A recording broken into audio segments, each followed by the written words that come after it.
This episode is made possible by New Masters Academy, the world's absolute #1 online art school. Click the link down below for a free 7-day trial. Thank you, New Masters Academy.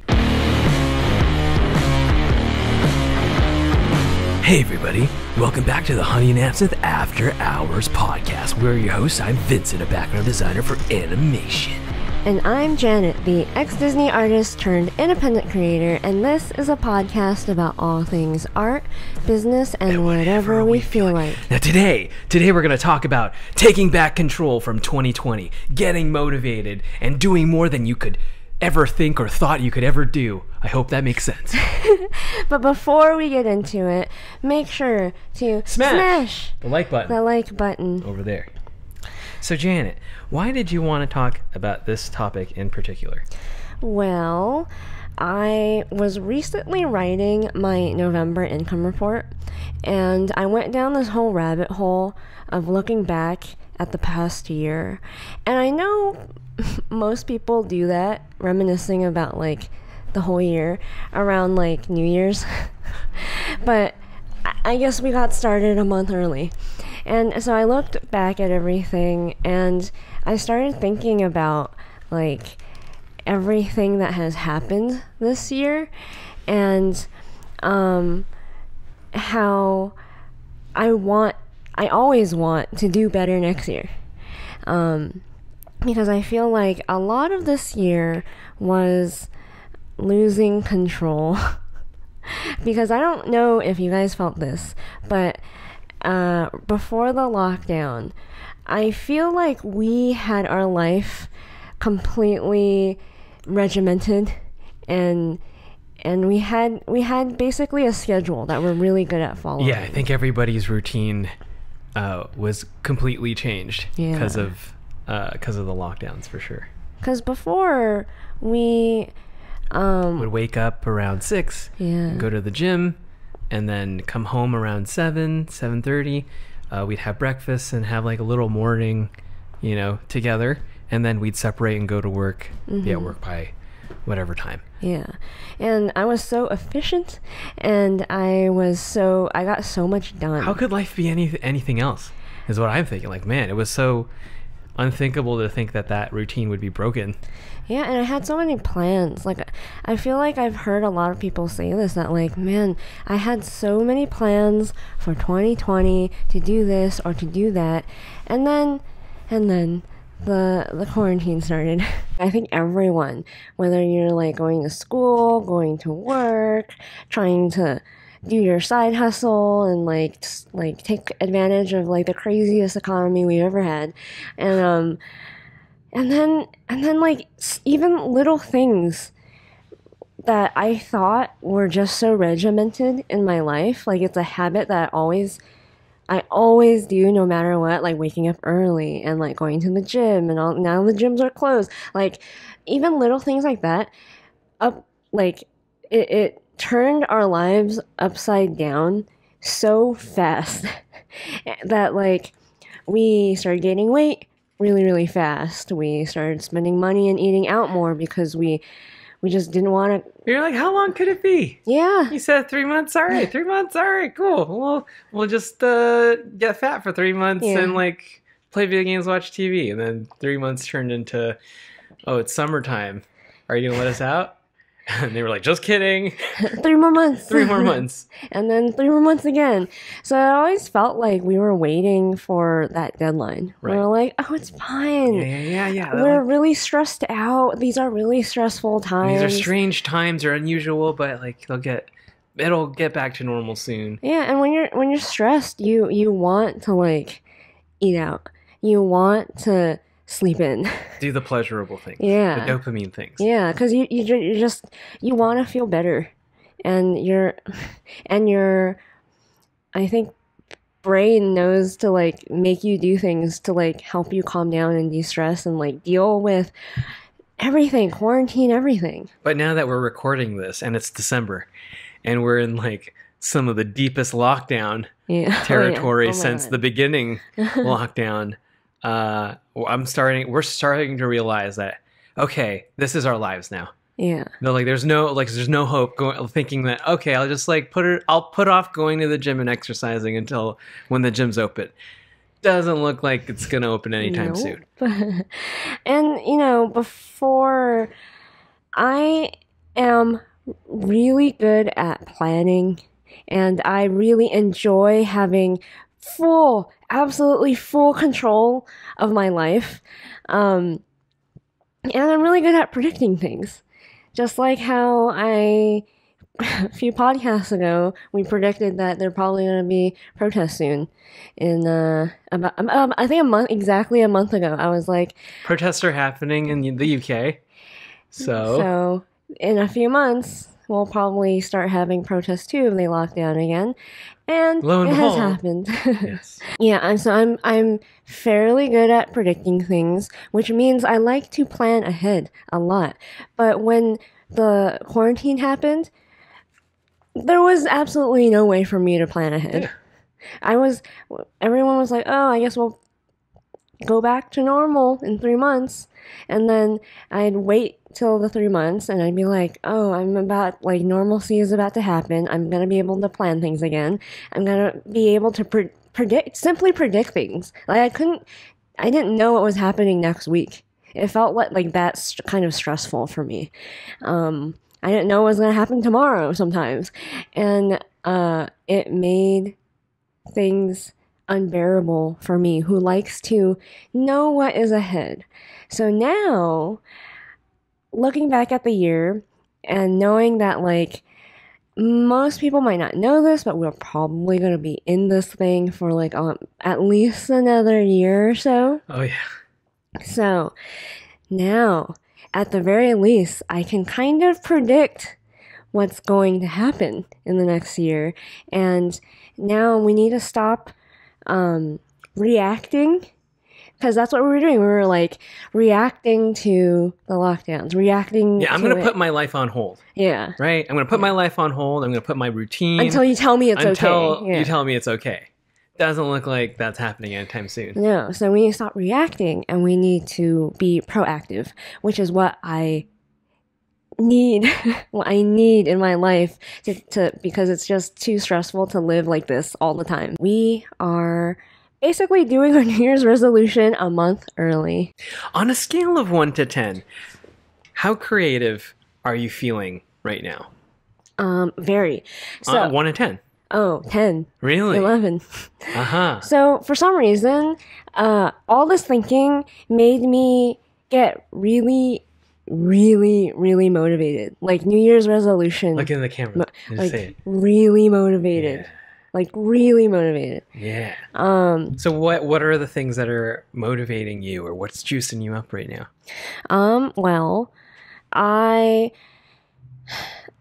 again, looking back at the past year, I was proud of a lot of the things I've accomplished and learned how to do, but especially when I first started YouTube around February. So you told me that like this week recently, you took the time to look back at all the work you've done since February. I kind of went down a rabbit hole researching my November income report, and normally I just look back at the past month, but then I really was like, hey, I'm curious. I looked back at like since when I first started in mid-February, I had a little bit of a learning period. I want to say like 3 months-ish, and then when I look back at those videos, I cringe so hard. Because I had a lot of learning to do, and I don't even think I was all that competent, in my opinion. Like, I wish my video skills were better, but I mean, you have to start somewhere. In my opinion, I like the core and the heart and the writing of what you were trying to do. But yes, we didn't have a mic. We only had the one camera. Yeah. And we started from like, 0. Yeah. Level 0. It's pretty dope. Yeah. It's kind of like punk rock. And I quickly saw my improvement. Yeah. So like around summertime was when I really hit my stride. And there's some videos in there that I'm really proud of. And then I'm really proud of like the direction I'm going in now. But I do this all the time. I looked at everything and I was like, it could be better. I was like, I need to be better. I need to. Like, you just got started. You literally just got started. you just set foot.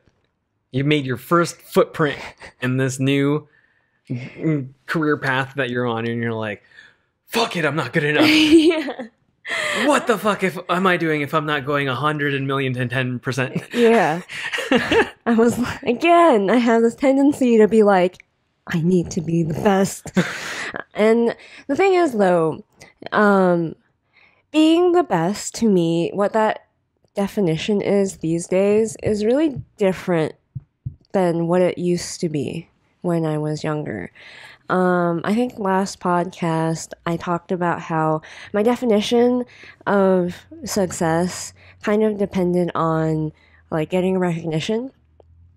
And what I mean by I want to be the best and I want to improve like this whole YouTube thing is it kind of has nothing to do with numbers. It's hard to explain, but I feel like a lot of people can just stay where I'm at right now in the quality of the content and how much how much effort they want to put into each YouTube video, because this is such a grind and everyone needs to post out a new video every single day, that I think there's a reason why YouTube videos aren't like super highly produced all the time, because it just gets like hard to keep up that pace. Oh yeah. I guess what it means to be the best is always moving for me, which before too I talked about like I felt like there was an end to being the best back when I was younger. Now I acknowledge that there's no end, that there is no the best, there is no like perfection. I have started listening to a new book called Atomic Habits. I would highly recommend that you guys listen to it too, because it is fantastic. And if you don't already have an Audible subscription, head over to audibletrial.com/the Honey and Absinthe podcast, where you will get 1 free audiobook and 2 free Audible original audiobooks, and they have a whole lot more than just audiobooks. So again, check out Atomic Habits at audibletrial.com/the Honey and Absinthe podcast. My idea of being the best doesn't have a finish line. I think at the beginning of the year I was in like the beginner phase of learning something new, and I had a lot of learning and mileage to do. But then now I think I'm more in like a refinement phase where I have my process down. I know how to like do a whole lot of like quantity of work, but now I really want to make work smart, not harder. So I want to make everything that I do the best quality that I can, now that I've kept up this pace, I guess, this quantity pace. Yeah, a lot of people, I think, would just stop and just be like, okay, I set up the system where this thing is working for me, and it seems to be pretty successful, and there's a steady trend upwards, and they would be like, okay, I'm going to relax now. But you're always the type to want to be like, how do we make it better? Yeah. Stronger, faster. I'm basically revisiting every single part of the process. Fine-tuning. And like making it better and like, tweaking it. And in a way like, oh, I used to do it this way, but it could be better this way. So I'm unlearning this and relearning how to do it this way. The biggest tweak that we did was when we had the whole plan to do like a vlog. And I think a lot of people had plans to do vlogs. Oh, 2020, I'm going to start vlogging. Yeah. And then when quarantine happened, that just went out the window. But when quarantine started and we couldn't do vlogs, even though we did the one vlog that we could do right before quarantine, we were like, okay, well, we'll just like react to our own art, drawing. for the time being. Yeah. And then when things started to open up again and we could feel it, remember summertime, we were just like, oh yeah, maybe we're gonna be out again. So we did that one vlog again. Yeah. And then they locked us down again, and we're like, oh fuck, okay then, fine. We'll keep reacting to our art. And then it came to a point when we were just like, man, we're starting to notice that people are making really lovely content, basically just giving tours of their space. It's not even just artists, it's musicians, all sorts of people with different disciplines just showing off their space, writers even, just like, oh, this is the space where I write and I read. And it's just really cathartic for people. And we just had this conversation over sushi once that like, damn, I want to do the vlog, but it's like, what the hell could we possibly do just in our homes? Yeah. And then we were like, and then we talked and talked and talked, and that conversation became what the vlog is now. Yeah. I wish I like wrote down that conversation because it was so good. It was one of the great, like, there were like a few other like points where we pivoted, and it was such a crucial pivot. That's another one where I was just like, I want to do this thing, but it seems impossible. Like, I wanted to go adventuring and showing people where we grew up, and like, painting just painting out in the world and visiting really neat places. But then when we're confined to our homes, there's not a lot we could do or tell. But we were just like, well, we'll just make the day-to-day seem epic. Yeah, I basically realized a bunch of things. This kind of, what did you realize? This kind of gets into a little bit of like YouTube strategy. It's a little boring, but I will try to unpack it. Yeah, unpack it. Yeah.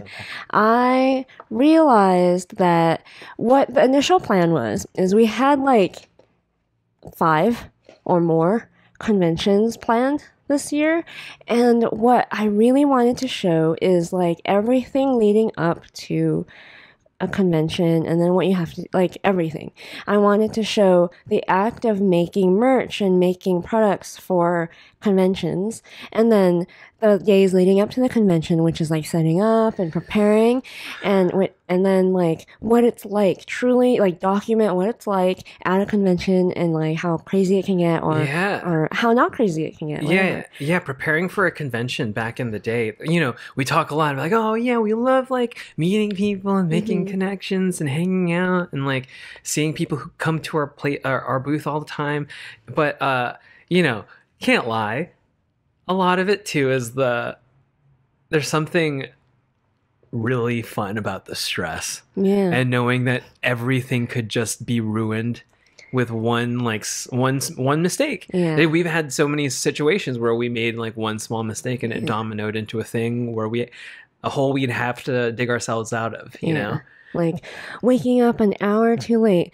Instead of 5 a.m., we're waking up at 6 a.m. Turns out there's a whole lot of LA traffic, and then we're late, and like we have to, I don't know, figure it out. Or it turns out it's a mess trying to navigate, trying to get the car into the parking lot and trying to get the stuff into the booth. Yeah. Oh, there's a lot, but that's the kind of. It's high drama. Yeah. And I always thought, like, in those situations, I would always tell you, like, fuck, man, it's like a movie. It's like we're in a movie.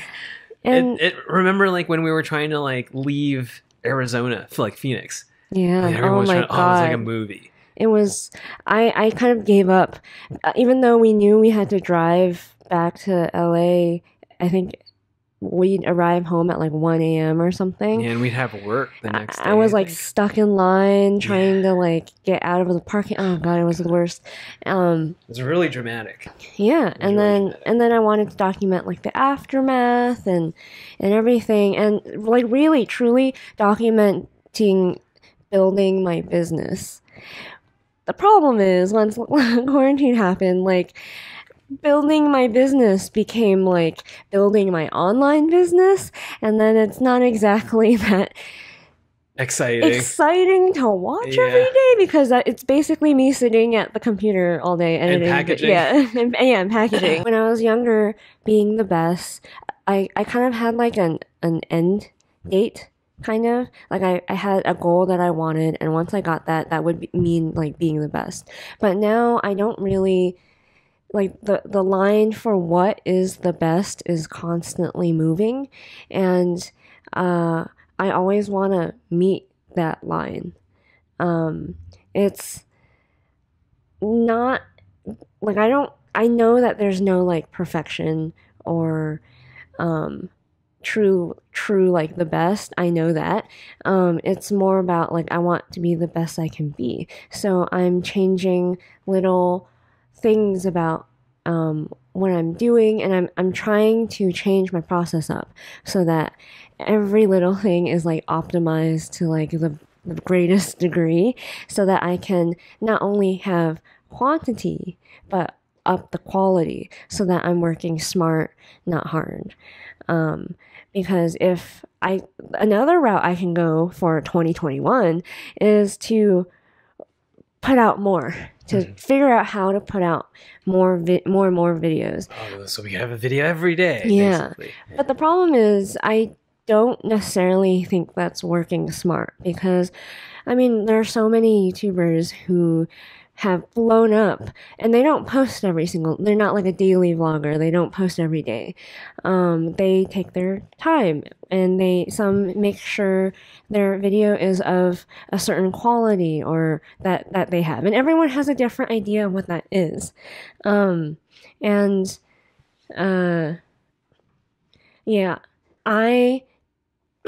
I realize that like for me, in order to get the kind of quality that I want, I need to slow down. And it's not that you hate that though. Yeah, I hate that. That's the problem though. Yeah. You really hate slowing down. I'm a really impatient person. Yes, you are. Which is why I'm a storyboard artist. I hate, like, we graduated illustration, but I hate refining something to death. I don't see the point, because if I got the idea across, I got the idea across. I hate having to like render and perfect something. I want to just move on very, very fast. So it's really uncomfortable for me to like sit in the unrefined phase, not wanting to refine it. But you are the absolute opposite of me. I like the little details. Yeah. I like getting into the little details. That's why when we work on a project together, it's really fun. Because I hate the big picture stuff. It's really hard for me to think big picture. I have an awful habit of like just like, you know, zooming in and overdoing everything. And you have a great, you know, look on the bigger picture, which helps edit everything. Yeah, I call it noodling. You're really good at noodling. Yeah, like if we were tasked to do a painting and we were like succumbing to these baser flaws of ours, my painting would just be overly rendered everywhere. Yeah, just because I could. Yeah, and yours wouldn't be rendered enough. No, I'll have the sketch. Yeah, I'm like, okay, it'll look beautiful, but it'll look super rough. Never finished. Yeah. Yeah, I feel that way about my YouTube videos sometimes, where I'm like, man, if only I had enough patience to spend like an extra hour or I've been really trying to encourage you to just leave the camera on. Yeah. And just like, you know, go a little bit harder. Can I make it a little bit better? A little bit better. And every instinct of mine is to be like, it's fine, let's move on. That's so weird. I feel like there's a lot of directors who are the opposite, who just won't let go of the thing. Well, the reason why is because... Like, how is it that, like, Fincher could be how he is? Just, like, taking a bajillion million takes, and then you could just be like, hey, that looks good. Fine. Whatever. If I had the amount of time Fincher has to, like, do something... And the budget. Yeah. Would you go as far as him? No, you wouldn't. No, not quite that far. But close? Half as much. Actually, half as much. Yeah. Reasonable. Unreasonable still for a lot of people, but yeah, not bad. I can see that. I can see you doing that. Oh man, I remember. So instead of like 100 takes or whatever, it's like 50 takes. Great, fantastic.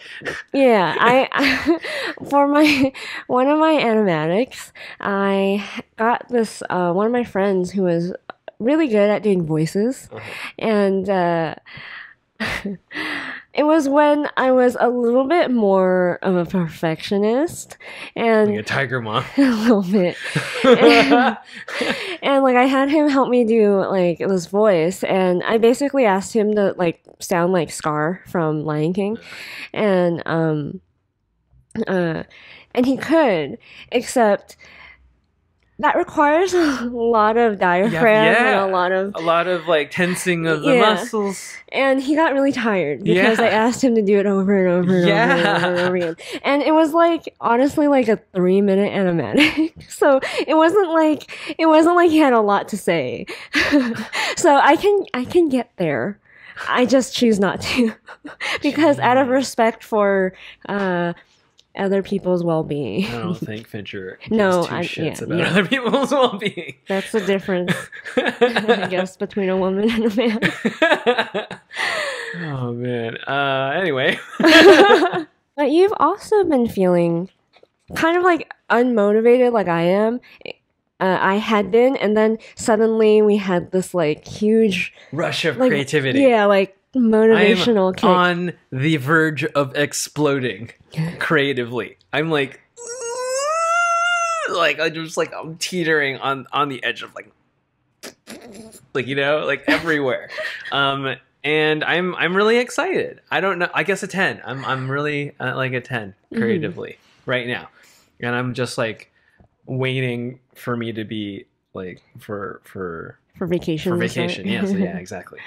Well, what were you feeling before? Like, describe what it was before, I guess, this month.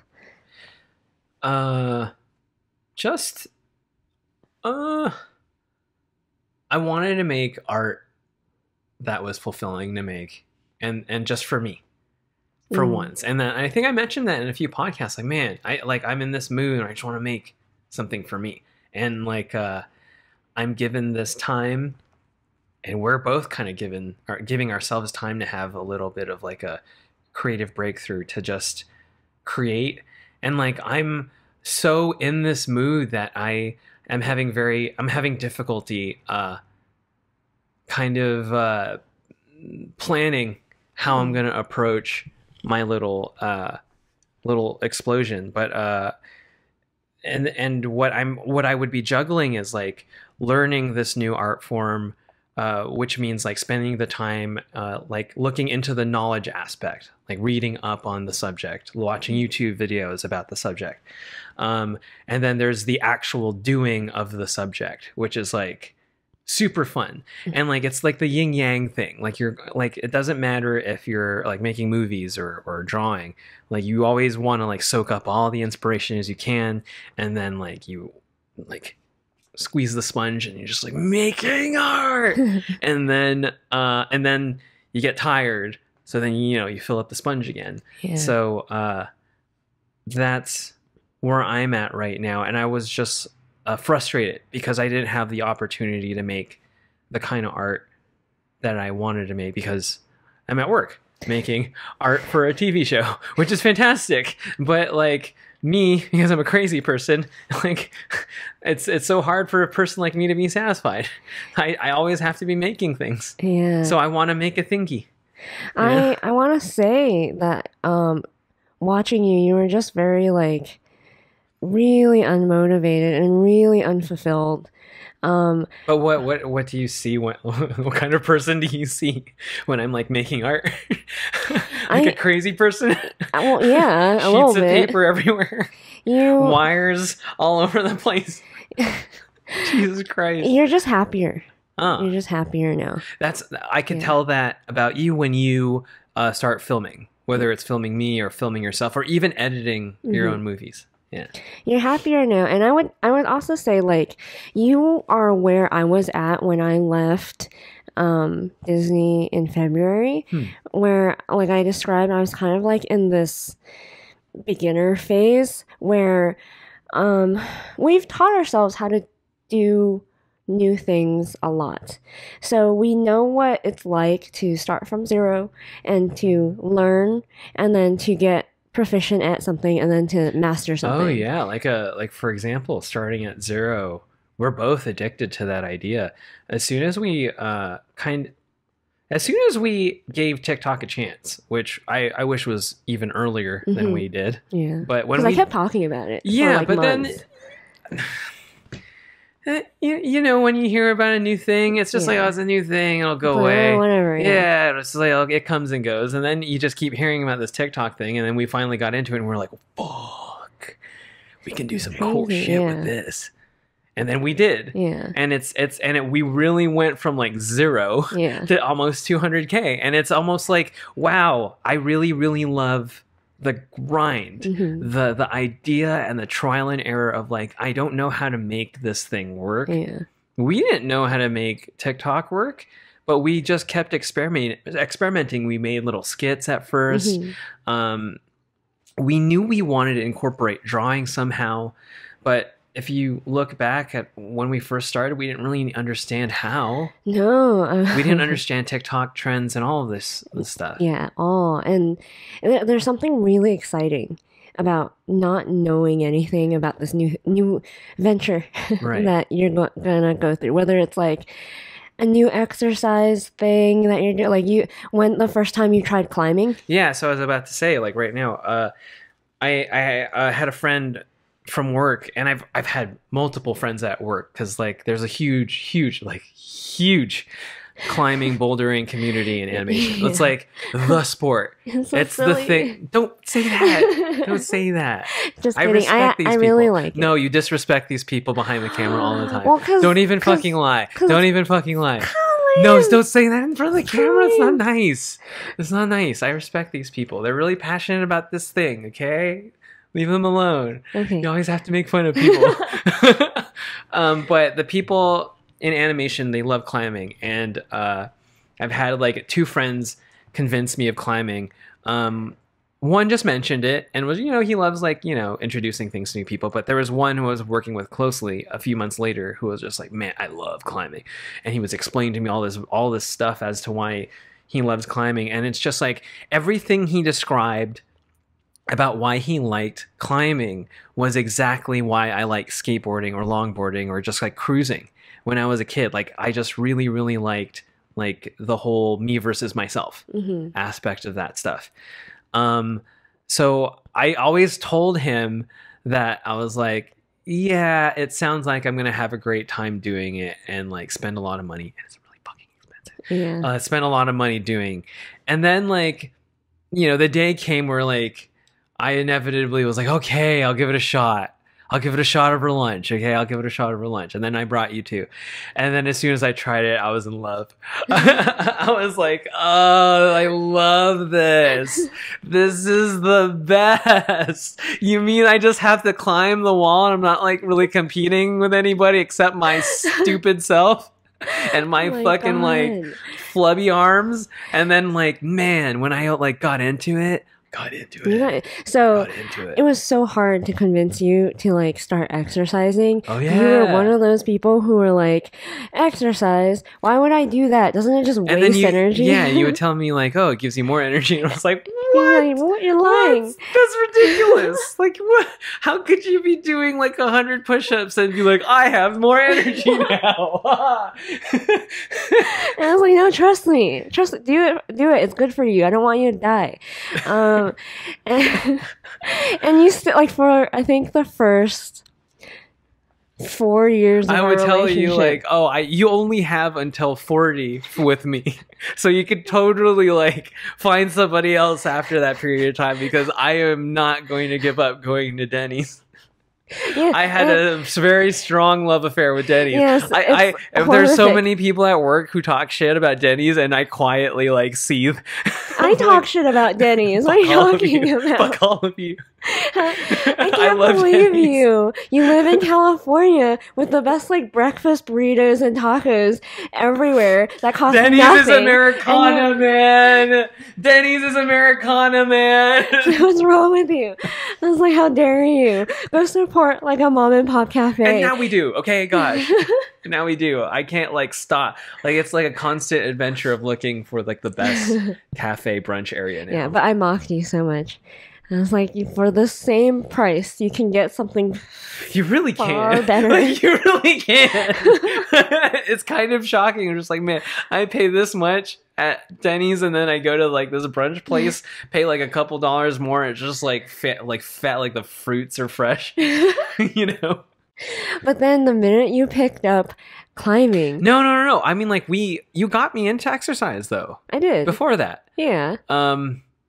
But it kind of all felt pointless to me. Yeah. Other than for vanity. Like, oh, yay, I'm getting muscles. Look at that. That's cool. Like, oh, yay, look, my body's getting more shapely. That's kind of cool. But it's still like, for what? But you don't like, care. I have you. I'm not going to fucking impress anybody. You're like, You're stuck with me no matter how fucking disgusting I look.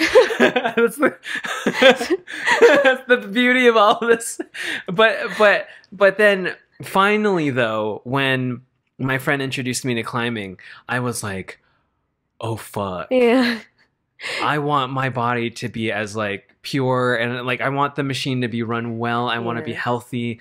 I want everything I do, because like when you're up there on the wall, you're up there and you're just up there with with all the strength that you have. Yeah. You know what I mean? Yeah. So like it's so I'm not sure if you remember, but remember the first time I tried it, like I thought I was getting tendonitis or something because I was like, you were like hanging on too hard. Yeah, and just like not relaxing enough and pushing myself too hard and like wanting too much. Yeah. But you went so the both of us, when we like something, we go like 1,000%. There's no like you said, you almost hurt yourself going too hard the first time. Yeah, exactly. And like that's the type of person I am. In my age now, I'm really confident now. Before, when I was younger, I was like, oh, I don't know if I could do that. I don't know. Yeah. But after you've started from zero and like enough times and gotten somewhere adequate, even just adequate. Like for example, I hate basketball. I hate it. I know that's making some of you cringe right now, but like I fucking hate basketball. But my my buddy who was studying physical therapy at the time wanted to have us as his guinea pigs just to see what it would be like to like train us to do something. So he like trained us in basketball because it's what he's most familiar with, right? And like even though I really didn't like this thing, and but I did it for like the exercise. It was also exercise that I was getting on top of exercise with you, so that was nice. But when I was still doing this, I was only doing it for a month, and then my friend kind of was like, oh, I did what I basically needed to do, and we stopped doing it. But for a whole month, I saw myself steadily improve. Even if like psychologically I was like, I'm only doing this like for the health reasons and to help my buddy out. I out of my own control, I was getting better and better at dribbling, like incrementally smaller, like small little steps. But like, I cannot deny that like I did not improve from day 1 to day like 30. But that's what I think about when I start from zero. I really don't believe like it. Like I was thinking about this morning. I was like, man, I can't do it. Isn't really in my purview. It's not in my vocabulary. I can't do it. Is sort of like what? What do you mean? Like, because when I say like I'm gonna climb, when I say I'm gonna learn how to skate, when I say I'm gonna write a song, when I say I'm gonna learn how to play guitar, piano, bass, percussion, whatever, when I dedicate my time to it, and I know how practice works, and I know how improvement works, that like you could do it with anything. Yeah, that's why I really feel confident that like. When I didn't feel any sort of self-consciousness when I got into climbing, because I was like, oh, well, it looks like I fell in love with this thing. It looks like I'm going to have to tear this up and do the best that I can. And I really miss it. Yeah. But like when I fall in love with something, I give it my all. Yeah, and like starting from zero as many times as we've had, you realize there's a formula to learning and mastering something. It's all the same. Yeah. It doesn't matter if you're picking up drums, you're picking up painting.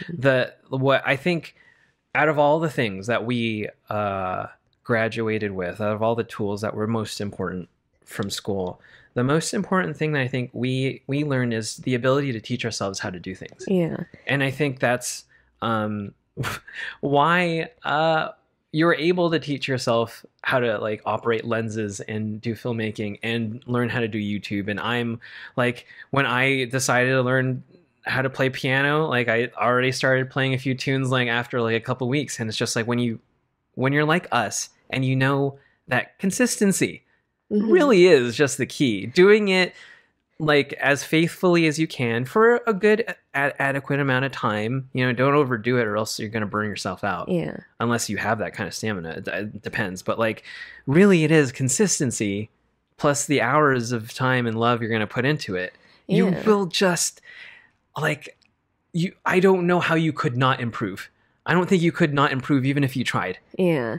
And like I think Scott Adams talks about this all the time, about how people should work on developing talent stacks, which is basically like learn how to do more than just one thing. When he said that, I was like, oh my God. It's like, I've always thought of that, but I never understood how to articulate it. And it's the same thing. The only reason why I'm passionate enough to like get these types of mic and this quality mixer, digital recorder, and all of this like all these like nice brand name Audio-Technica headphones. Like I'm really obsessed with this gear because when I was younger, I would just fool around with audio interface and GarageBand and the shittiest mics I could find around in the garage.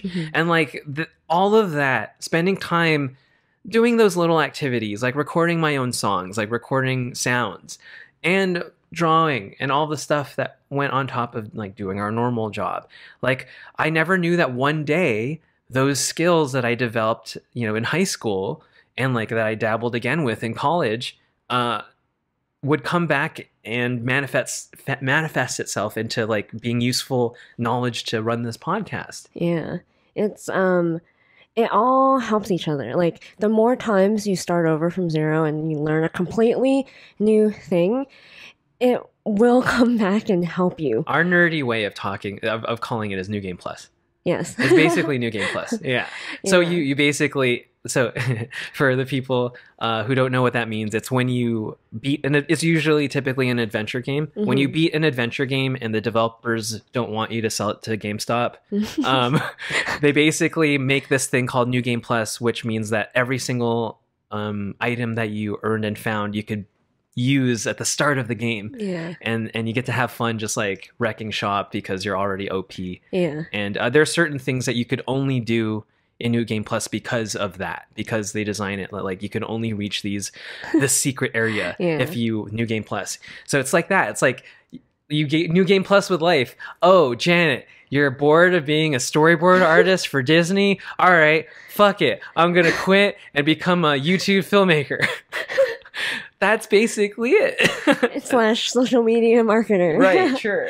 Whatever it is, it like put something else. That's it. Yeah. And I think people are too into the idea of like I'm gonna be this thing forever. Yeah. Because like this is such a long life. It's such a long life. I mean, when you look back at like everything that we've accomplished in our lives, I really feel like it took about 10 years for us to get to, I want to say like the beginnings of like mastery level of like, okay, you are good enough at art to get a job and you got a job and now you can either climb that ladder and be like excellent, super, really, really like, impossibly good at this one thing, or which like has its own bragging rights, has its own like people really attracted to like I want to be the best this kind of painter or this kind of designer or this kind of director or whatever it is. Like they want to hone that craft to the nth degree. And I think that's fine for a lot of people, but there's also a huge group of artists who want to try a lot of different creative things. Yeah. And since we got started fairly young, like some people get like to this level of success even younger. Like I think some people I know who got into animation in like 17, 18 even. Whoa. Yeah, they're super young. We're fairly young having got to this level. And like, wouldn't it be fun? Wouldn't it be fun to just start over with something completely different, having that in your pocket to be like, let's see what I can do with this and this combined. Yeah. And then you do it again, and then you do it again. And then suddenly you're really good at 3 things. Yeah. And that's building up your talent stack. Yeah, and that's how you do it. Like, you just have to. And like, the thing that is the scariest part about starting at 0 is starting at 0. Yeah. Knowing that you're going to fucking suck. Whatever it is you're going to do. But you have to be okay with that. Yeah. Like, once you've done it enough, you like, for example, when I did climbing, I knew I was going to look ridiculous. Yeah. I was like, like, I'm not going to look graceful at all. Yeah. But then, like, I knew, and I have, like, less shame than a lot of people. I knew that, like, I just have to give it some time, and then I'll get there. Yeah. And because when you get to a point like ours, yeah, when has it not?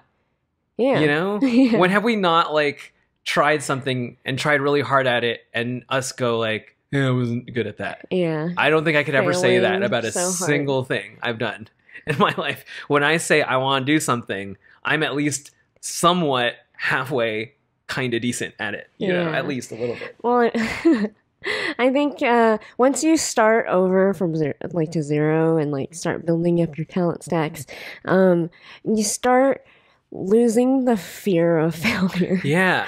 Very quickly. Yeah, and it helps, I think, build the other talent stacks faster. Yeah. Because imagine think of it like in our position, you grow up learning how to draw. For us, like, you're a painter, right? At first. Mm-hmm. Okay, so I'm more of a draftsman, and it was really uncomfortable for me to learn how to paint, and because it's truly a different mindset when you have to learn how to paint. You think in layers when you paint. Like, I don't want to get into it. Just trust me. It's like different. You have to think in a different way.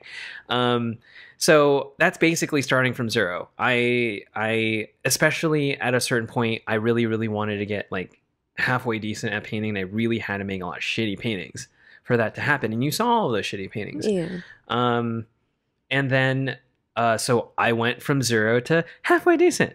And then in my life, I've played guitar. I went from 0 to I take lessons now. I'm like halfway decent. After you do it so much, after you go from 0 to somewhere that you're proud of, at least, like somewhere you could say like, wow, I went from I didn't believe I could do that to I just did that, and I'm doing it kind of well.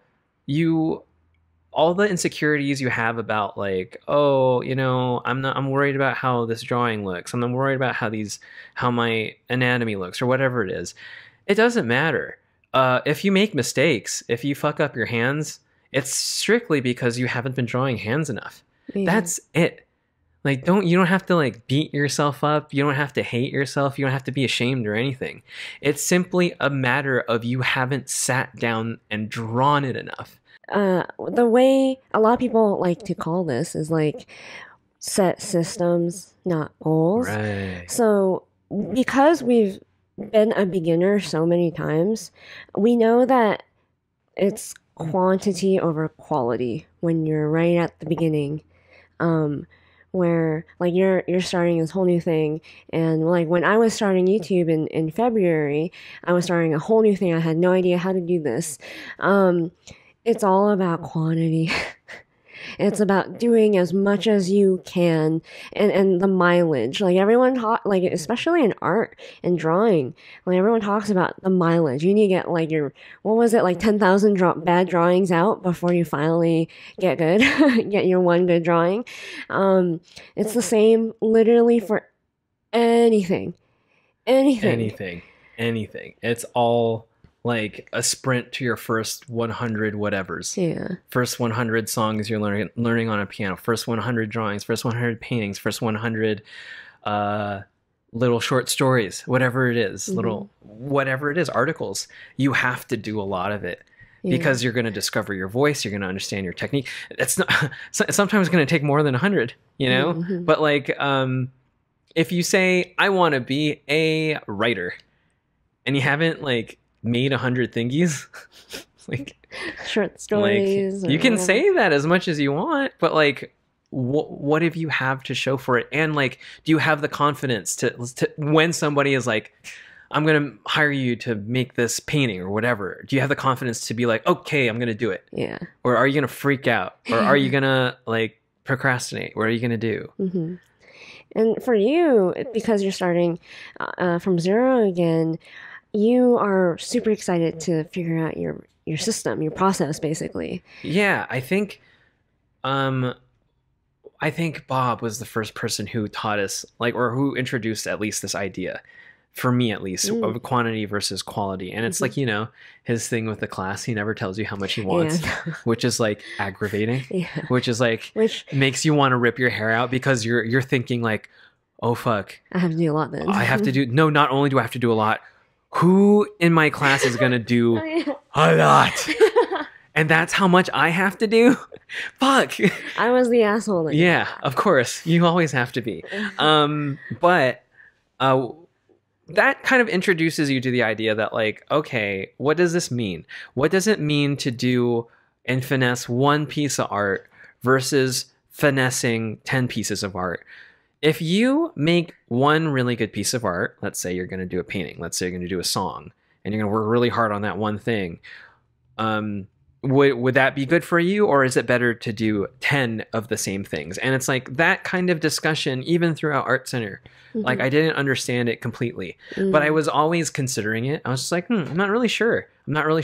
But then the one time where I was like, oh, I understand all of this now, was when we took Dave Pimentel's gesture drawing class. Okay, so Dave Pimentel, fantastic storyboard artist, used to work for Disney. I have no idea where he works now. But he's directing now. Yeah. I hope off to better places. Great peaks and valleys, new mountains to climb. But what was kind of the industry's best kept secret was he would teach gesture drawing at the Center Stage Gallery.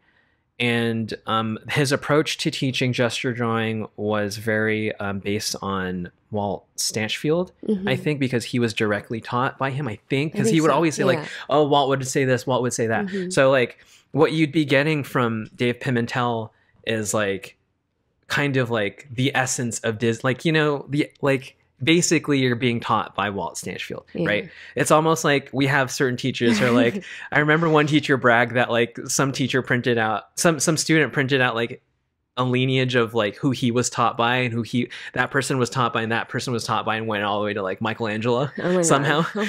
Or somebody crazy like that. But like when you took Dave's class, you get kind of like the philosophy of like the OG Disney people. So we took that class, and we knew that whoever took that class, there's like I think there's two best kept secret classes in animation. There was that class, and there's Bill Perkinson's cinematography classes, which are just as mind blowing, just as like it's gonna like open up so many epiphanies. But the epiphany that we had was the approach to this gesture drawing class was to draw a lot, and as fast as possible. And he would encourage us, like, you have a minute to draw. How about we give you 30 seconds? How about we give you 15 seconds? How about we give you 8 seconds?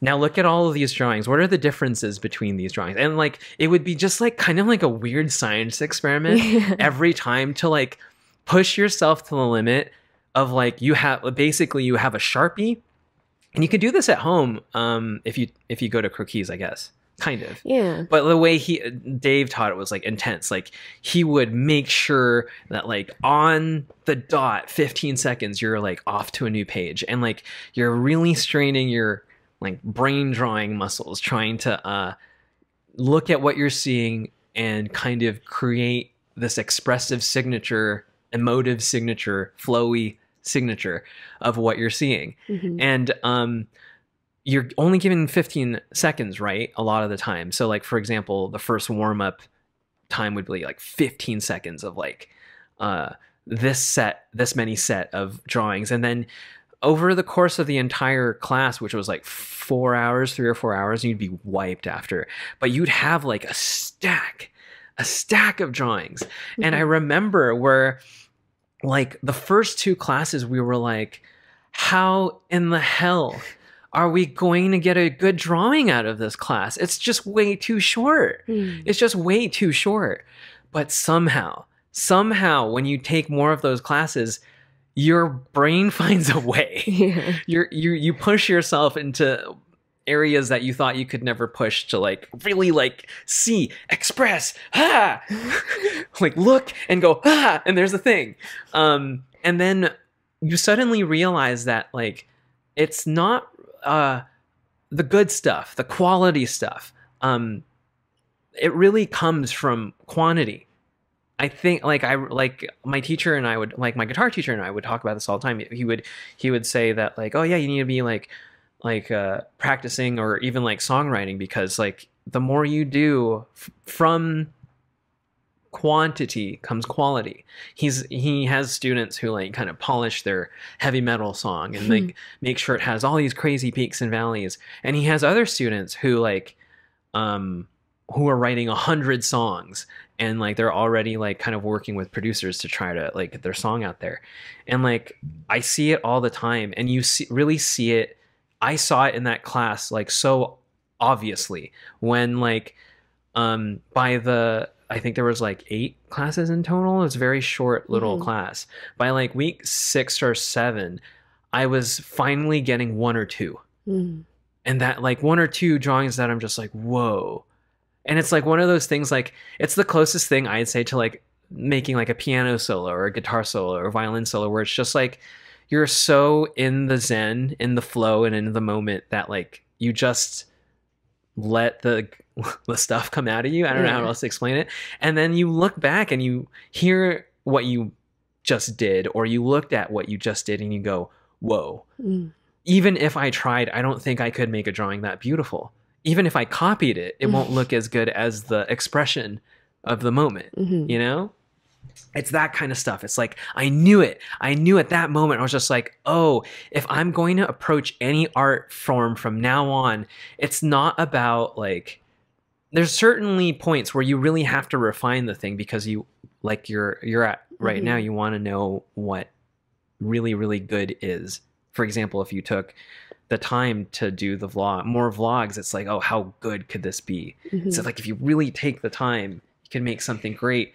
But like, I think when you're starting out from 0, you just want to burn through, like, if you're starting out with 0 writing, you want to write as fucking like 100 thingies. You want to do music, you want to like write 100 thingies. You want to paint or draw, you want to do 100 thingies at least. And it's really, really important. And I basically did that for like most of this year, where like I think my first process thing was I figured out my process. I went like, okay, I have no idea how to do this, develop a process. I developed a very, very, very efficient system for making YouTube videos, which, you know, all on my own, I've managed to figure out how to make 3 a week. Yeah, which is pretty amazing. All on your lonesome. And so I just like buckled down and I did that. Like just did it nonstop and just focused on perfecting that system and doing the best I can with that. But then now that I'm past this like beginner phase where I feel like I really like got quite a bit of quantity in a short amount of time, I think in order to get to that next level, it does become a little bit more quality heavy over quantity. I'm still going to do the quantity that as best as I can, but I want to up the quality now because I want to work smart, not hard. And the only way to do that, sadly, just like rendering a painting or drawing or whatever. Your time. Yeah, you kind of have to take embrace the fact, surrender to the fact that it's going to take more time. It's going to take more time because you're going to have to put more love and care into the thing, into each and every piece or video or whatever you decide to dedicate it to. Yes. And that's really hard for me, but it's because I need to go back and scrutinize every single little aspect of the process and tweak it in ways that can make it better and find what is like the weakest part and what is the thing that can take my videos to the next level, take the business to the next level, figure out how to automate certain things or whatever. It's trying to be better always. But because it takes more time, it's not like I suddenly have more time if I don't change things. And like I said, at the beginning of the year, we had like an amazing regimented schedule and I was able to get so much done. But the more quarantine happened, the more lockdown happens, the more stressed I got, the more these habits started to like slip a little. So instead of, I used to wake up at like 4:30. I remember back when I was still working in animation, and it slowly got. I started waking up at 5, and then at 6, and then at 7, and then I think recently when it got really bad, we started waking up at like 8 maybe, and we would people were like, "That's bad." Fuck. I think it's pretty bad. We're adults. We should be waking up at like 6. But it's pretty awesome. I really like waking up early. Yeah. But it requires you to sleep early. That's the worst part. That's the part I hate about waking up early. Man, I wish I could sleep late and wake up early. That'd be so dope. But you can't. You gotta pick one or the other. And so we would compensate by like staying up later and later, which isn't very good. Yeah, because it doesn't feel good. Yeah. Waking up in the morning and getting your day started feels 1 billion times better. Yeah. I know it feels like funner and night out. I'm like, I'm having a good time, having a late night, but it's like, ooh, you feel like the master of the universe when you're doing awesome shit while everybody's asleep. Yeah. When you're young, when you're like a teenager and you want to have fun, staying up late is fine. But for me, who I want to be the most efficient human alive, you want to fuck shit up. Yeah, I want to wake up at 4 a.m. again, and I was like, okay, I need to stop making the excuse that it's quarantine or lockdown, I'm stressed, whatever. I like, if we're gonna be in this for like God knows how long, I need to get my act together because I have so many things to accomplish. I have this weird New Year's resolution goals in December for some reason, and I'm gonna crush it. So one of the things that has to change in order for my new system, my new process to work, is to start waking up earlier and earlier and earlier until I hit that 4 a.m. mark. Because one of the things that can help you get a head start, one is to start your New Year's resolutions now, which is kind of what we're doing. And 2, wake up before everyone else.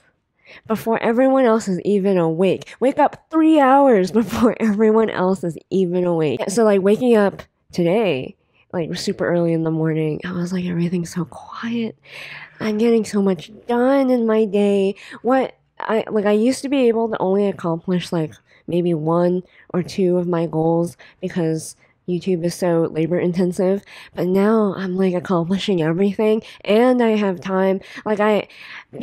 On top of like letting our schedule slip a little bit, it felt like our time was disappearing, and the things we used to have time for, like exercise and a lot of things, I would like I would give up video games or TV if I could have things like exercise or whatever. It just started becoming harder and harder to do for like properly. So we started gaining more and more weight, and then it would be a never-ending cycle of like, we're gaining weight, I feel tired and sluggish, I'm gonna sleep in, which caused us to gain weight, and then it just felt awful. But now, like improving, just this one act of like waking up before everyone else has improved my life significantly in the past few days. And I knew that this was going to happen because we did it before. Yeah, one thing I want to start doing again, since we have all this time, since we're waking up early again, we need to meditate again. Yeah. Remember we had like, I think we had like a meditation spree of like 6 months or something, where we took it super seriously. Yeah. We took meditation super seriously, and what that does is like, you just have like a better control of your mind and your thoughts and your emotions. And yeah, you just have better control of yourself, and you sleep better. Mm-hmm. You know, you're just more patient. All of this stuff. It's meditation. I know it's like a bunch of hooey. I thought it was a bunch of hooey too, but then like, you know, like me, like Vincent all the time. Like, all right, let's start from zero. Let's increase the meditation skill tree. Let's see how far I could go. And I'm just like, whoa, I'm already feeling the benefits, man. Wow. We sound so LA. Yeah, man, we meditate. We're frou-frou meditation stuff. I don't like yoga though. I like yoga. And another thing that I thought was a bunch of bullshit was setting up our space properly. I had these big plans on doing like a studio makeover video, because I really wanted to make the most amazing studio ever, but I kept putting it off because quarantine. But also, like, when I first started YouTube, I was like hitting the ground running with making a whole lot of new stuff for conventions and stuff, and I just never had time. And before lockdowns, I didn't feel like it was necessary because I wasn't stuck inside as much as I was, as much as we are now. I felt like I had the freedom to go outside whenever I wanted. So if I wanted to take a walk, if I wanted to exercise, if I wanted to go to the gym, grocery, whatever, I felt like because of that, my space didn't need to be crazy, especially because I'm a little bit like of a penny pincher, and I don't like spending money, so I'd rather be a little bit of a minimalist when it came to my workspace, which is why it's just so like office-y and sad. We're also from Art Center too. Yeah. It's kind of what we're used to seeing. Yeah. We like minimalism. It kind of like gives us this nostalgic feeling, actually. Yeah. But ever since you started putting up plants, I'm like, oh, this is why people have plants. Yeah. You didn't believe the whole like plants are nice and they help your workspace thing. I was like, my workspace just needs to be white walls. Yeah. Austere and like imposing. Yeah. But no, when you add plant life, I don't know, man. When you go inside the room, you're just like, If you just make your workspace pleasant to be in, period. And you are just super excited to do whatever it is you need to do in there. Yeah. Which, instead of like feeling utter dread of like, oh, I have shit to do. So this is something that I really recommend people do, as much as they can afford to. But when I first started doing YouTube and working full time at home, it was fine for like the first 5 months. And then something starts to happen where you get this like sense of anxiety when you step into your work area, your office or whatever. And I think it's probably the feeling most people get when you go to work, except you can like change your mind for like, you get into the car and by the time you're at work, you're in a work headspace, and then you get in the car again, and then when you get home, you're in a home workspace headspace. But when you're at home all the time, your work headspace becomes your home headspace, and you feel anxious all the time in a place where you should feel relaxed. It's where you're spending most of your day too. Why wouldn't you make it feel as comfortable for you? I mean, like, we talked about this too. This isn't stuff we would have considered if we didn't have quarantine. Yeah. We would just work would just be work and home would just be home. But we need now that we're just spending so much time at home, I think we're discovering like, oh, it actually matters what kind of things help us relax at home. And it's not just to relax too, because you know me, I'm a little bit of a workaholic. I noticed I can work longer in the office if it's really pleasant to be in.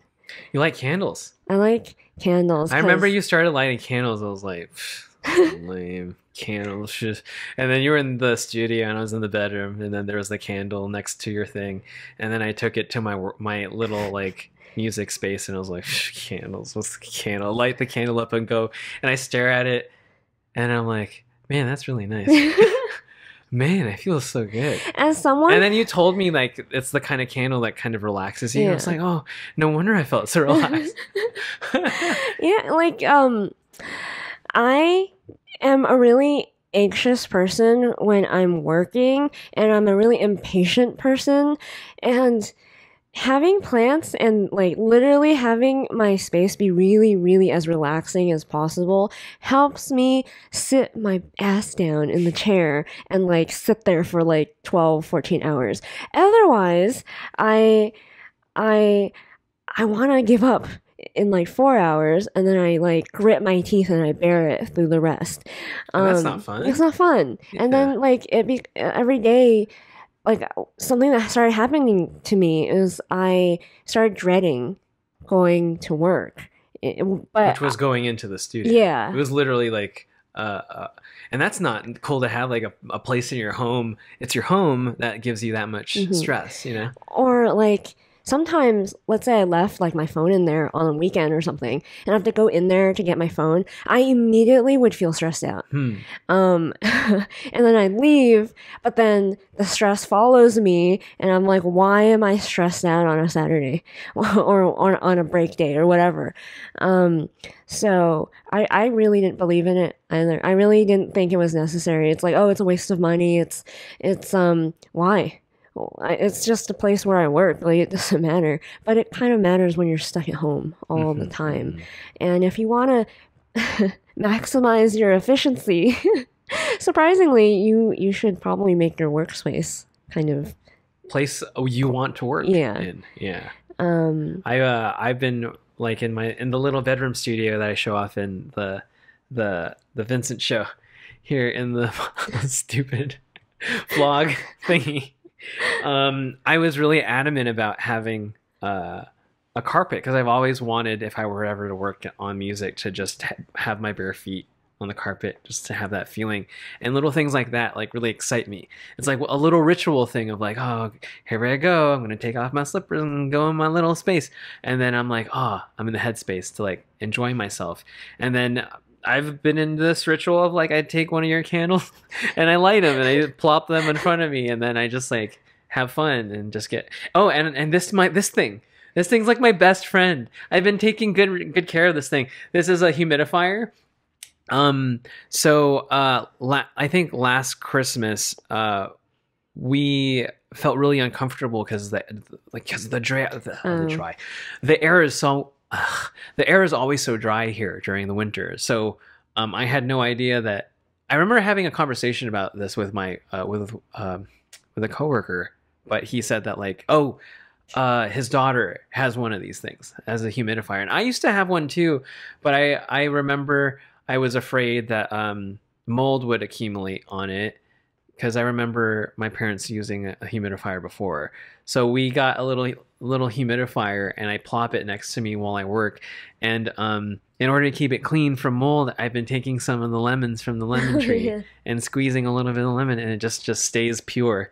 That's so great.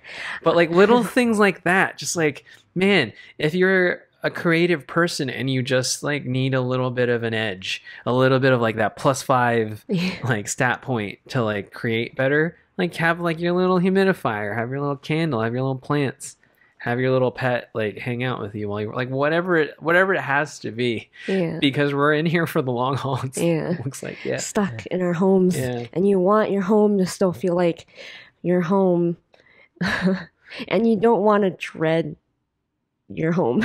Yeah. And then finally, yeah, man, I really don't understand like the YouTube neon lights thing. Yeah, I don't like it. That doesn't make me feel calm or anything. No, it stresses me out. Yeah. And I already have bad eyesight, and I feel like I can't see anything. Also, I like browns. I like that look. I like that look of like late night and you're having dinner and it's just like everything's like kind of like that glow yellow look. I love that look. I just think having lights everywhere is just fucking ridiculous. I like that bright, clean Japanese aesthetic of like white and light tans and greens and grays. Oh, that's nice. I like that too. I don't like dark. And finally, to really maximize my time, because I really don't have enough of it, I have started meal prepping again. I know how much it like saves me every single week, because you just make a giant bat. If you're not picky, if you can eat the same thing every single day, this whole week I just had russet potatoes and turkey meatballs, and I was just like a happy camper. I was like, it tastes like tastes like French fries and meat. Yeah. I love it.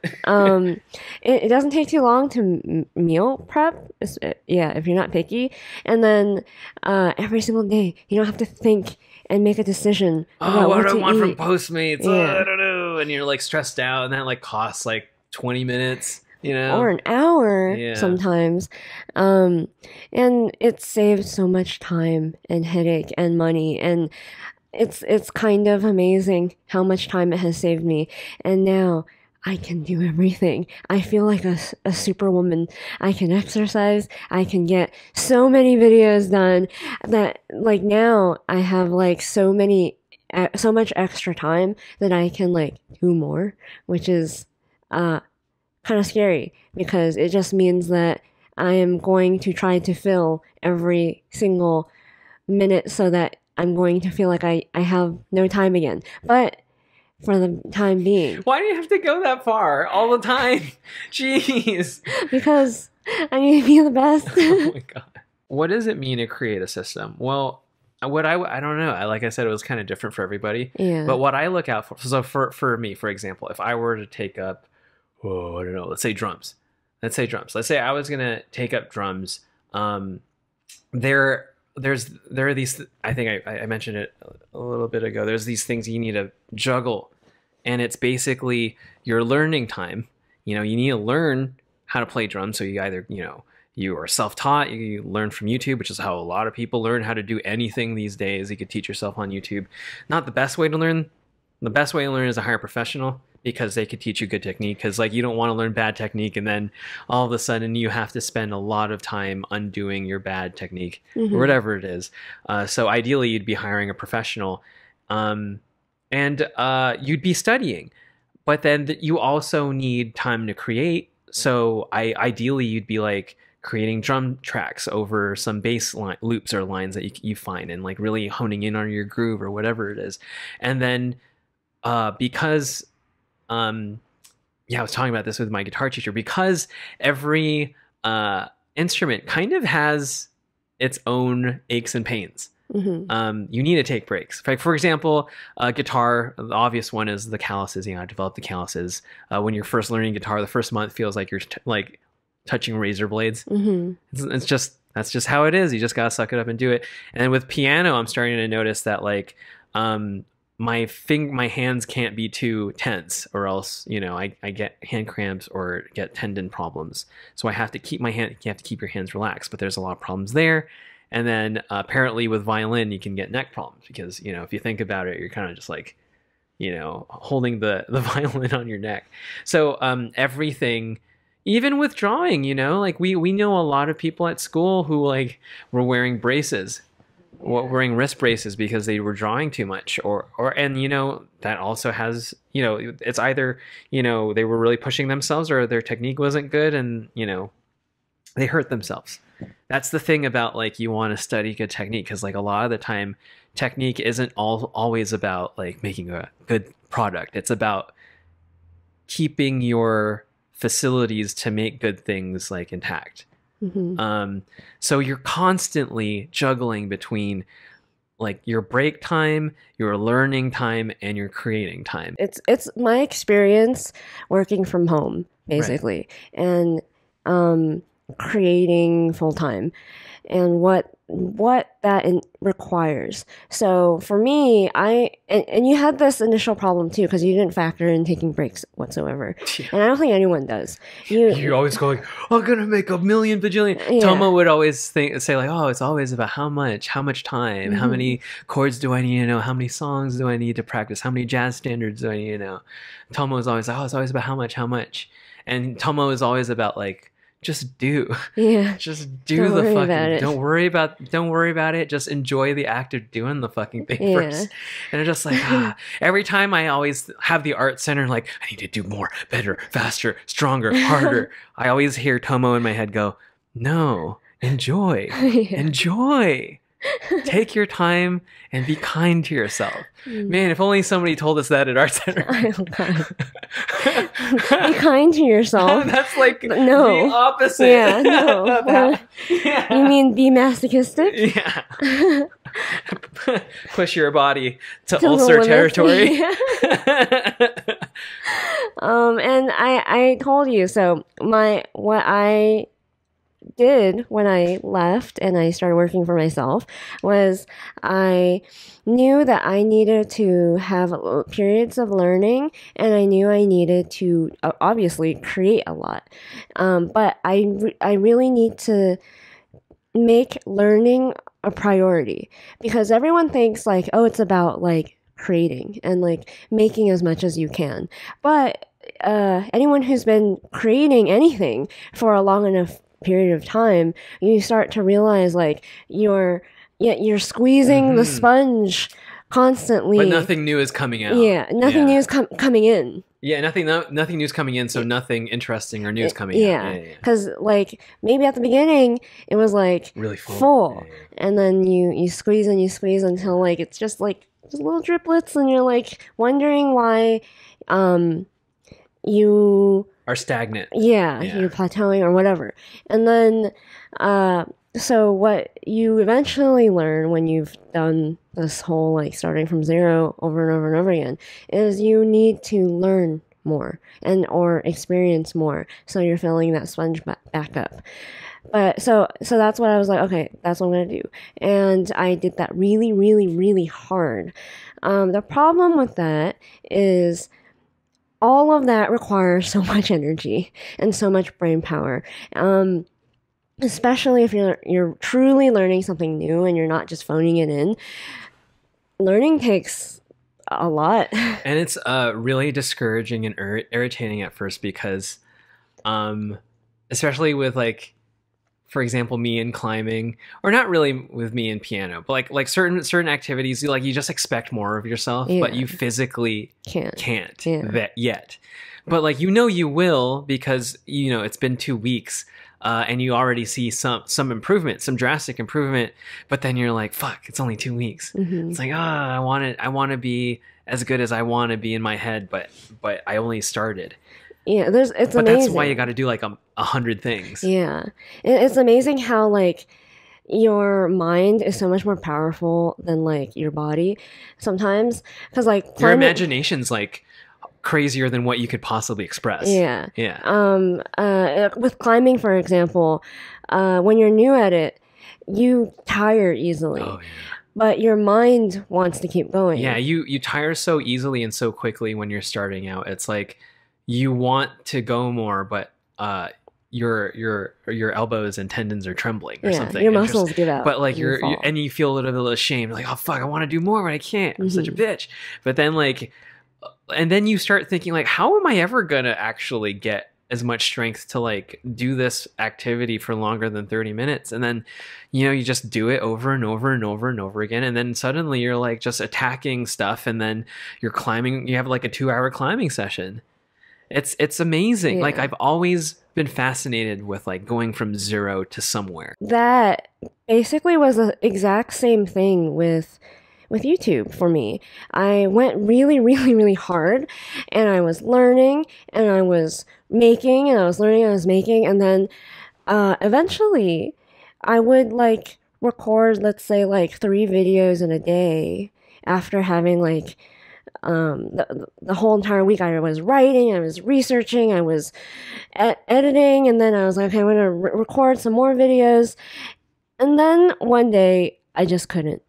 I was so tired. Or like by the end of recording one video, sometimes I'd be like, I'm really tired. And I don't know why, because I want to do more.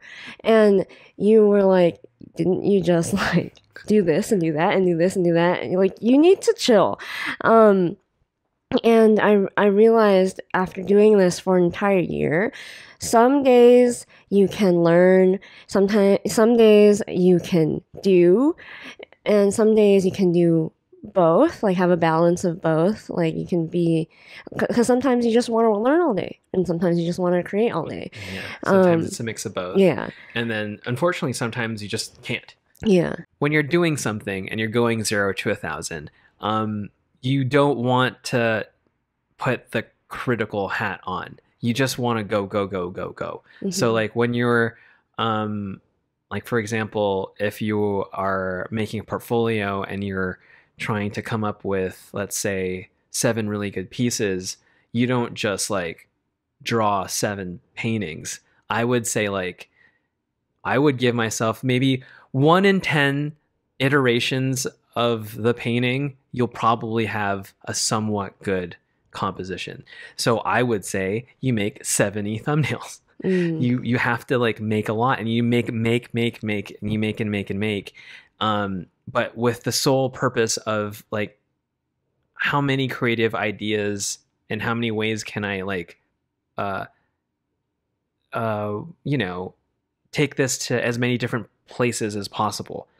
But then you can't just like look and scrutinize and doubt and criticize yourself and tell yourself like, oh, this sucks at the same time, because that's just going to slow you down. Mm-hmm. You can't even, I'd say you can't even like, when you're making these 70 thumbnails, you can't even take a single second to like assess like what you've done. You kind of just have to like look at what you just did, and then kind of like, oh, what if I try this? What if I try that? Mm-hmm. And then when you finally have all these things, you look at your mountain of work and go, I'm only going to pick 7 of you. And the rest of you are going to the trash.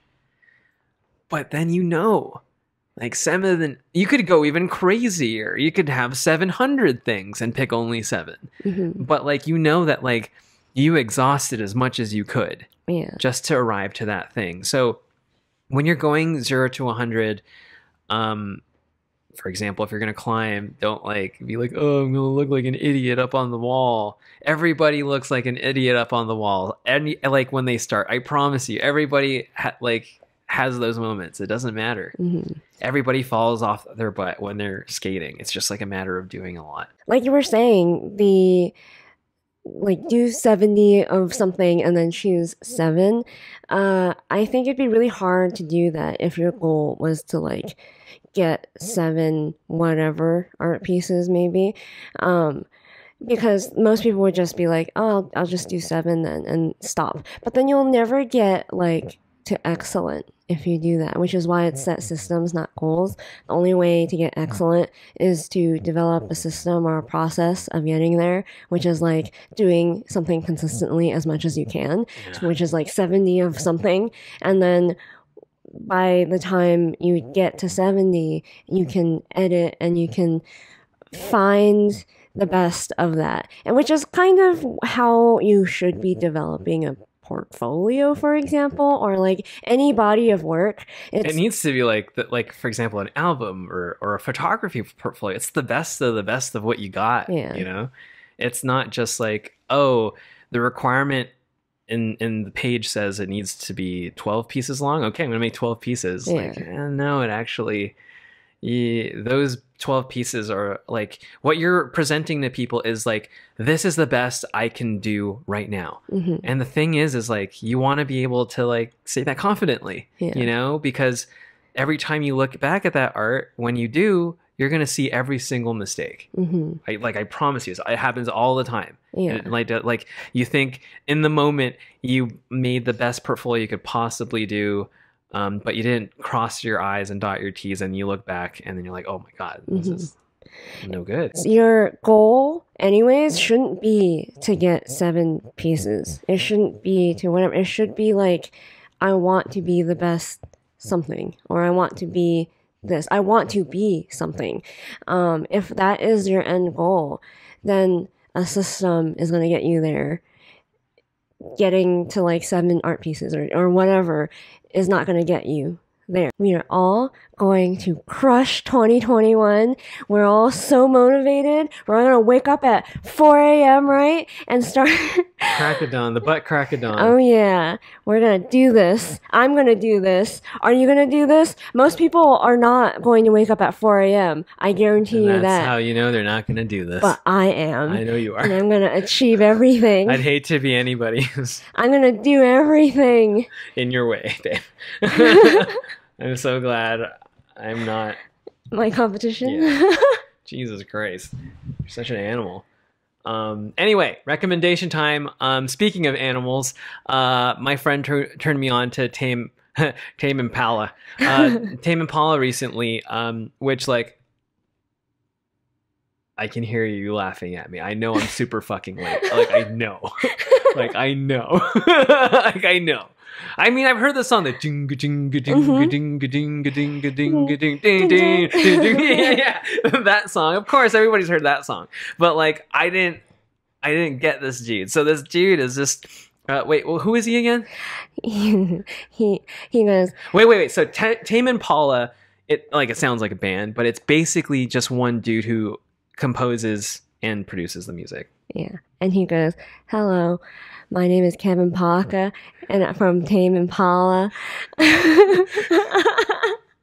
He's really, really Australian. Sorry for my awful Aussie accent. I think it's hilarious. I love that accent so much. It's a beautiful accent. And he's amazing. Yeah, so he's a really brilliant dude. So my friend showed me this Pitchfork video of him talking about his favorite drum sounds and how he like oftentimes when he's making music he starts with a drum beat in his head, which is just like amazing.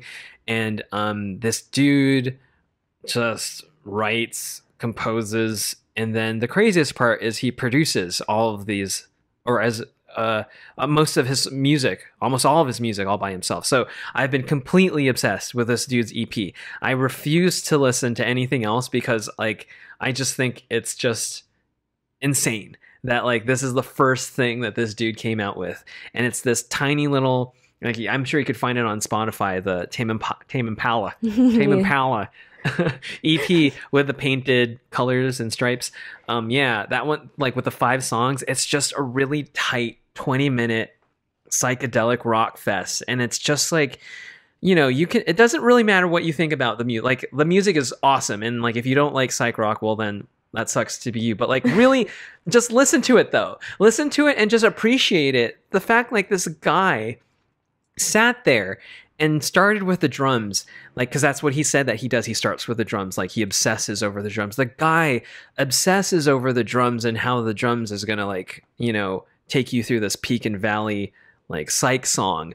And like this dude, he loves talking about drum sounds, and what that means is like he loves talking about the minutia of like where you place the mic on the drum, and like the different type of mic that you place with the different kind of drums and what kind of sounds that make. And like, I know some of you art people are like, that's a thing.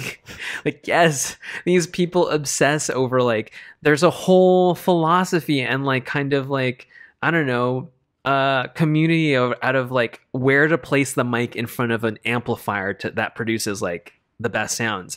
And oftentimes people even put 2 mics in front of just 1 amp to get the perfect stereo signal. So this guy, like this he made all by himself, and I don't know, like I don't know, his home, you know, with I think with he was playing in Kevin was playing in a few other bands or whatever, but like he made this fucking thing all by himself.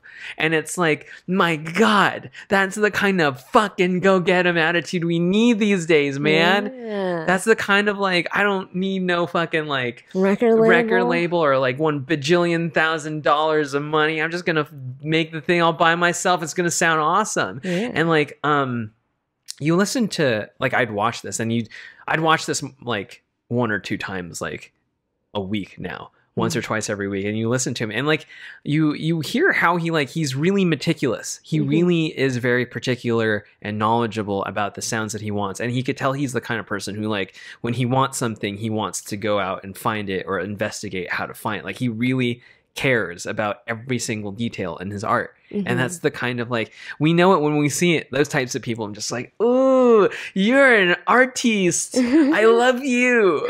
This is so great. I really love, it's funny that we discovered him fairly recently, but like discovering all different types of independent artists. Yeah, I had no idea Mac like records all his music on a tape, on a 4-track. Like most of all of his music is all just him. Yeah. It's all just him. And then I'm just like, my God, what? Like, fuck the music industry. You don't need those fuckers, man. Yeah. You don't need those soul suckers. Yeah. Those vampires, those fucking vultures. Yeah. So, like, these days, how is it that musicians, music artists have figured out how to do things completely independently, no record label, no nothing. And why do us artists go to school to suckle on the teat? Why do us painters and drawers, why are we so bad at figuring out how to do that for ourselves? We gotta suckle on the teat of who? Of who? Entertainment, Hollywood? Yes, basically. Which, like, we don't need that. We don't need that. It's so possible to make do things and just do completely independently and on our own, as long as, like, you don't need much. You can sacrifice a lot, especially when you're young. Like, what do you need? Why do you need, I don't know, those Supreme t-shirts? Why do you need social proof? That's why. Nikes. Social proof. That's why. Why do you need Louis Vuittons? Social proof. That's why. You don't need that shit. You don't need that shit. You can do it. We're gonna crush 2021, okay? Yeah, man. Promise me. Oh, I've been listening to this EP like every day. Remember when I listened to Mountain Jam every day? Yeah, oh my God. How many months did I listen to that 20-minute song? Like 30-minute song. For a year. Like for a year. Yeah. Right? It was, I feel like I've memorized that song. Yeah. Because I did it to memorize every note of that song. That's why. So make sure to smash the like button, subscribe, check out these other podcast episodes. Head over to honeyandabsinthe.com if you want to buy some merch, some art, because it helps support this channel. And don't forget to dare to dream.